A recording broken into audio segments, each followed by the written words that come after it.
আসসালামু আলাইকুম রহমতুল্লাহ। সুপ্রিয় পঞ্চম শ্রেণীর শিক্ষার্থীরা, আশা করছি তোমরা সকলেই ভালো আছো। তোমরা যারা আমার চ্যানেলটি নতুন দেখছো, আশা করবো চ্যানেলটি সাবস্ক্রাইব করে দিবে এবং বেল আইকনটি বাজিয়ে দিবে, আর একটা লাইক করতে ভুলবে না। যারা করেছো তাদেরকে অসংখ্য অসংখ্য ধন্যবাদ জানাচ্ছি। বরাবরের মতো এবারও আমি তোমাদের সামনে হাজির হলাম তোমাদের গণিতের 47 পৃষ্ঠার আলোচনা নিয়ে। এখানে লেখা আছে নিজে করি, গুণনীয়ক ও গণিতকের অধ্যায় শেষে এসে নিজে করি একটা অধ্যায় রয়েছে। নিজে করি, এখানে অনেকগুলো প্রশ্ন আছে, 47 এবং 48 পৃষ্ঠা মিলে। তোমরা ধৈর্য ধরে আমার ভিডিও দেখো, ইনশাল্লাহ তোমাদের জন্য পানির মতো সহজ হয়ে যাবে। এই ভিডিওতে সম্পূর্ণ দেওয়া সম্ভব নয়, যতটুকু সম্ভব আমি দিয়ে দিব। প্রথমে আছে সঠিক উত্তরের পাশে টিক চিহ্ন দেই। দেখো, এখানে নিম্নের কোন দুইটি সংখ্যার ন্যূনতম সাধারণ গুণিতক 30? তো ন্যূনতম সাধারণ গুণিতক 30 হলো 5 আর 6। 5 আর 6 এই দুইটার যদি আমরা গুণিতক শুরু করি, তাহলে দেখা যাবে উভয় জায়গায় 30 আমাদের মিলবে, কিন্তু এই ক, খ আর ঘ এগুলো মিলবে না। তাহলে উত্তর হলো গ। 2 নাম্বার, 3টি বাস যথাক্রমে 3, 4 ও 5 মিনিট পর পর থামে। ন্যূনতম কতক্ষণ পর বাস 3টি একত্রে থামবে? এটার উত্তর হলো, এই যে 3, 4, 5 এর লসাগু বের করতে হবে। লসাগু যেটা হবে সেটা হবে উত্তর। এখানে 3, 4, 5 দুইটা হলো বিজোড় সংখ্যা আর একটা জোড় সংখ্যা। এখানে লসাগু করতে গেলে 3টে একসঙ্গে গুণ করে দিতে হবে। গুণ করলে কত হবে? 3 4 12, 5 12 60। তার মানে হলো এই 60 মিনিট পরে যে একসঙ্গে আবার বাস থামবে। আচ্ছা, 3 নম্বরে আছে, দেখো 5 ও 7 এর গসাগু কত? এখানে দুইটি মৌলিক সংখ্যা রয়েছে, যে সংখ্যা এক এবং ওই সংখ্যা ছাড়া অন্য কোনো গুণনীয়ক পাওয়া যায় না। দুইটা মৌলিক সংখ্যা যখন থাকে তখন এর গসাগু হয়ে যায় 1। এবার আসো, 15টি আম ও 25টি লিচু সর্বাধিক কতজন শিক্ষার্থীর মধ্যে সমানভাবে ভাগ করে দেওয়া যাবে? 15টি আম ও 25টি লিচু সর্বাধিক কতজন শিক্ষার্থীর মধ্যে সমানভাবে ভাগ করে দেওয়া যাবে? সর্বাধিক বলতে আমরা বুঝবো হলো এই 15 আর 25-এর যে কি বলে 15 এবং 25 এই দুইটি সংখ্যা যেটা দিয়ে ভাগ করা সম্ভব নিঃশেষে, সেটাই হলো আমাদের উত্তর হবে। দেখো, 3 5 15 আর 5 5 25, 3 5 15, 5 5 25, এই জন্য এই 5ই হলো আমাদের উত্তর। আবার দেখো, পরেরটা বলছে লসাগু নির্ণয়, লসাগু ও গসাগু এর পূর্ণ রূপ কি? এর পূর্ণ রূপ হলো, লসাগু বলতে বোঝায় হলো লঘিষ্ঠ সাধারণ গুণনীয়ক। আমি খাতায় করে লিখে দেখাচ্ছি। দেখো, লসাগু হলো লঘিষ্ঠ সাধারণ গুণনীয়ক। লতে লঘিষ্ঠ, সাতে সাধারণ, গুতে গুণনীয়ক, গরিষ্ঠতে গুণনীয়ক। আর গসাগু হলো গতে গরিষ্ঠ, সাতে সাধারণ, আর গুতে গুণনীয়ক, গরিষ্ঠ সাধারণ গুণনীয়ক। লঘিষ্ঠ সাধারণ গুণনীয়ক লসাগু, আর গরিষ্ঠ সাধারণ গুণনীয়ক হলো গসাগু। এই হলো এটার উত্তর।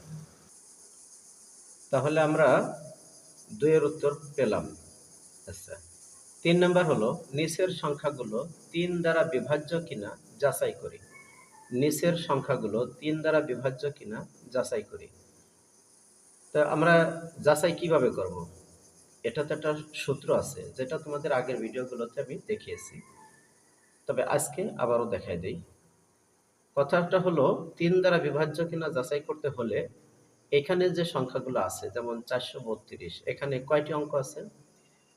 একটা 3 4 2 3, 4 2 3, এই যে 3টি অঙ্ক আছে, এই 3টি অঙ্কের যোগফল যা হবে সেটা যদি 3 দ্বারা বিভাজ্য হয়, নিঃশেষে বিভাজ্য হয়, তাহলে ওই 423 পুরো সংখ্যাটাই 3 দ্বারা বিভাজ্য হবে।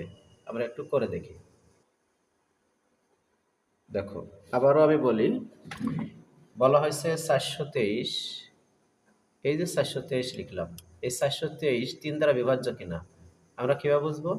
আমরা বুঝবো হলো যে এই 4 3 2 এই তিনটেকে আমরা যোগ করব। দেখো 4 যোগ 2 যোগ 3 সমান সমান কত হবে?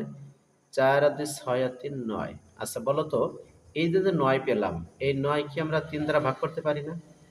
9 ভাগ 3 সমান সমান কত উত্তর হবে? 3 হবে। নিঃশেষে বিভাজ্য হয়ে যাবে। ক্যালকুলেটরে দেখাই। দেখো 9 ভাগ 3 কত? 3 উত্তর।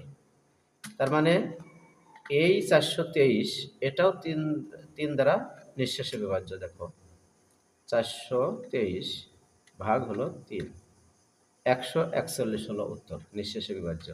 তার মানে এটা সঠিক, 423 সঠিক। 423 এটা নিঃশেষে বিভাজ্য। আবার আমরা দেখি, এটা পরেরটা দেখি। 643 আছে, তাহলে আমরা যোগ করি। যোগ করে দেখি 6 যোগ 4 সরি 6 যোগ 4 যোগ 3 কত হলো? 13 হলো। 13 কি 3 দ্বারা বিভাজ্য? না, বিভাজ্য না। তার মানে কি এটা সঠিক নয়, এটা বিভাজ্য না। আচ্ছা, এবার আমরা পরেরটা দেখি 931। তাহলে 9 যোগ 3 যোগ 1 তাহলে কত হলো? 13। তার মানে আগেরটাও 13, এটাও 13, এটাও সঠিক, মানে বিভাজ্য নয়, এটাও বিভাজ্য নয়। 931। তাহলে দেখি আমরা আসলে 931 কি বিভাজ্য? না। 931 ভাগ হলো 3। দেখো এই যে দশমিক চলে আসছে, তার মানে নিঃশেষে বিভাজ্য নয়। এটা কেটে দাও। এবার আমরা দেখব 90,312 এটা কি 3 দ্বারা বিভাজ্য? আমরা চেক করে দেখি। 9 যোগ 0 তো আমাদের যোগ করার প্রয়োজন নেই। 9 তারপর আমি দিয়ে দেই যোগ 0 যোগ 3 যোগ 1 যোগ 2 15। আচ্ছা, এই 15 তো 3 দ্বারা বিভাজ্য, 5 হয় তো। তার মানে হলো এই 90,312 এটা 3 দ্বারা বিভাজ্য। এই দেখো দশমিক আসে নাই, 30,104 হলো উত্তর। এটাই হলো আমাদের 3 দ্বারা বিভাজ্য কিনা আমরা যাচাই করে দেখলাম। এবার বলা হয়েছে নিচের সংখ্যাগুলো 4 দ্বারা বিভাজ্য কিনা যাচাই করি। এখন 4 দ্বারা বিভাজ্য হওয়ার সূত্র হলো, আমরা খেয়াল করব যে সংখ্যা আমাদের সামনে আসবে সেই সংখ্যার একক ও দশক স্থানীয় অঙ্ক যদি 0 হয় তাহলে 4 দ্বারা বিভাজ্য হবে। আচ্ছা, আরেকটা নিয়ম হলো যে এই যে একক ও দশক স্থানীয় অঙ্ক, এই দুইটি দ্বারা যে সংখ্যা গঠিত সেই সংখ্যা যদি 4 দ্বারা বিভাজ্য হয় তাহলে পুরো সংখ্যাটা 4 দ্বারা বিভাজ্য হবে। এখানে একক আর দশক স্থানীয় অঙ্ক মিলে আছে 32। তো আমরা 32কে 4 দিয়ে ভাগ করলে তো অবশ্যই, এই দেখো 32 ভাগ হলো 4 কত হবে? 8 হবে। 4 8 32। তার মানে হলো 732। এই দেখো 732 ভাগ হলো 4, 183 হয়েছে। তাহলে বুঝতে পারছো কিভাবে মিলালাম, এটা 4 দ্বারা বিভাজ্য। এখন এখানে আছে কত?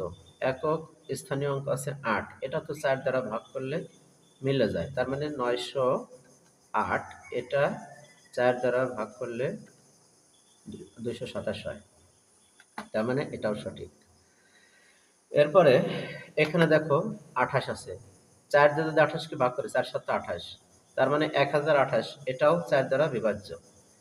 দেখো 1028 ভাগ হলো 4, 257। দেখছো মিলে গেছে। এখন এইখানে তো 4 নম্বরে আছে শেষে 0, তো শর্ত অনুযায়ী 0 থাকলে তো 4 দ্বারা বিভাজ্য। আমরা একটু তারপরে মিলে দেখি। 99,500 ভাগ হলো 4। দেখো দশমিক কিন্তু আসে নাই, মিলে গেছে। এজন্য এটাও 4 দ্বারা বিভাজ্য। এখানে 4টি সংখ্যা দিচ্ছে, 4টি সংখ্যাই 4 দ্বারা বিভাজ্য। এভাবে আমরা করতে পারি। এরপরে আছে দেখো 7 ও 13 এর লসাগু কত? 7 ও 13 এর লসাগু আমরা যদি নির্ণয় করি তাহলে যেহেতু দুইটি মৌলিক সংখ্যা, আমরা কি করব, একবারে গুণ করে দেবো। 7 তেরং 91, এর লসাগু হলো 91। 7 তেরং 91 একসঙ্গে গুণ করে দিলেই হবে। আচ্ছা, 13 ও 17 এর গসাগু কত? এ দুইটি সংখ্যাও কিন্তু মৌলিক সংখ্যা। এ কারণে এ দুইটি সংখ্যা যদি আমরা গসাগু নির্ণয় করি তাহলে এর উত্তর হবে 1, গসাগু 1। এটাই হলো নিয়ম। তো যা হোক, আশা করছি তোমরা এই 6 পর্যন্ত আমি যা দেখালাম বুঝতে পারছো। এই ভিডিওতে এ পর্যন্তই থাকলো। পরবর্তী ভিডিওতে আমি তোমাদের লসাগু গসাগু সহ স্টাইল যা আছে সেগুলো আস্তে আস্তে দেখা দেবো। সবাই ভালো থাকো। আসসালামু আলাইকুম ওয়া রাহমাতুল্লাহ।